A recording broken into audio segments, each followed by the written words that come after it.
वाराणसी, जो अपने धार्मिक महत्व और गंगा नदी के किनारे स्थित घाटों के लिए प्रसिद्ध है, एक और कारण से जानी जाती है, खून से सनी हाथ की छाप। ये कहानी इस पवित्र शहर के अंधेरे और रहस्यमय पहलू को उजागर करती है, जहां देवता और आत्माएं एक साथ रची बसी है। इस कहानी का केंद्र है एक प्राचीन मंदिर जो खंडहर में तब्दील हो चुका है, लेकिन अपनी भूतिया छाप और अजीब घटनाओं के कारण अब भी शहरवासियों और पर्यटकों के बीच चर्चा का विषय है। वाराणसी के बाहर इलाके में स्थित एक पुराना मंदिर जो पहले बहुत भव्य था, अब खंडहर में बदल चुका है। ये मंदिर एक अज्ञात देवता को समर्पित था, जो आसपास के इलाकों में लगभग भूला जा चुका था।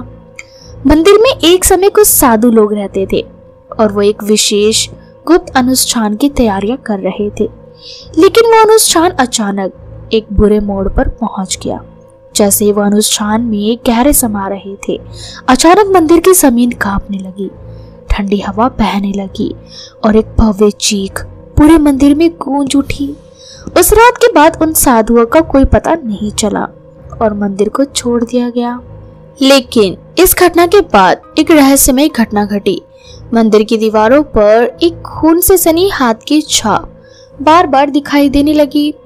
चाहे कितनी ही बार इसे साफ किया गया, ये छाप फिर से उसी स्थान पर दिखने लगी।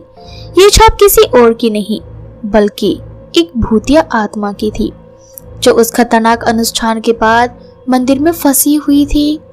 कहा जाता है कि ये हाथ की छाप उस साधु की है, जिसने अनुष्ठान के दौरान अज्ञात और खतरनाक शक्ति को जगाया था। उस साधु की आत्मा अब भी मंदिर की दीवारों पर बंधी हुई है और उसकी खून से सनी छाप एक प्रतीक बन गई है। उसके शाश्वत कष्ट और गलत अनुष्ठान के परिणाम के रूप में ये छाप धीरे धीरे आसपास के इलाकों में भी फैलने लगी। और लोग कहते हैं कि रात के समय जब आप मंदिर के पास से गुजरते हैं, तो ये खून से सनी हाथ की छाप न केवल दीवारों पर, बल्कि पास की इमारतों की दीवारों पर भी दिखाई देती है। कई लोग ये भी दावा करते हैं कि जब उन्होंने उस हाथ की छाप को छुआ, तो उन्हें एक अजीब ठंडक और गीला एहसास हुआ, जैसे खून अब भी उस दीवार में धड़क रहा हो।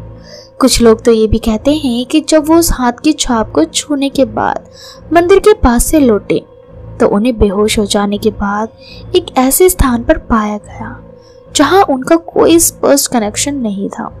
उनका दिमाग भी पूरी घटना को भूल चुका था। इस मंदिर के पास से गुजरने वाले कई लोग अचानक गायब हो गए। उनका सामान मंदिर के पास मिलता था, लेकिन वो खुद कभी नहीं दिखाई दिए। ये घटना और भी रहस्यमयी हो गई और जब लोग मंदिर के पास जाने से डरने लगे। कई स्थानीय लोग ये मानते हैं कि इस मंदिर के खून से सनी हाथ की छाप एक श्राप है और जो भी व्यक्ति इसे देखेगा या छूने की कोशिश करेगा, वो हमेशा के लिए इस श्राप का शिकार हो जाएगा। आज भी ये मंदिर खड़ा है, लेकिन कोई भी व्यक्ति इसके पास नहीं जाता। वो खंडहर सड़कों के किनारे खड़ा है और हर किसी को ये भय है कि उस खून से सनी हाथ की छाप फिर से दिखने लगेगी। कहा जाता है कि जो भी व्यक्ति इस छाप को देखेगा या छूने की कोशिश करेगा, वो जल्द ही अदृश्य शक्ति के द्वारा घेर लिया जाएगा और फिर कभी वापस नहीं लौटेगा। कुछ लोग कहते हैं कि इस मंदिर का स्थान और भी रहस्यमय है और यदि आप इसे ढूंढ पाते हैं और रात के समय वहां जाते हैं, तो शायद आपको वो खून से सनी हाथ की छाप दिखाई दे और हो सकता है आप भी कभी वापस ना लौटे। वाराणसी का खून से सनी हाथ की छाप अब तक की सबसे डरावनी और रहस्यमय शहरी कहानियों में प्रचलित है। ये एक ऐसी कहानी है जो भूतिया घटनाओं और अजीब शक्ति की एक खौफनाक मिसाल पेश करती है। आज भी ये मान्यता बनी हुई है कि जो भी इस मंदिर के पास जाता है, उसे उस भूतिया आत्मा का सामना करना पड़ता है। तो दोस्तों, क्या आप इस वाराणसी के मंदिर के पास जाना पसंद करेंगे? हमें कमेंट सेक्शन में कमेंट करके ज़रूर बताएं और साथ ही इसी तरह के हॉरर वीडियोस के लिए चैनल को सब्सक्राइब करना बिल्कुल भी ना भूलें।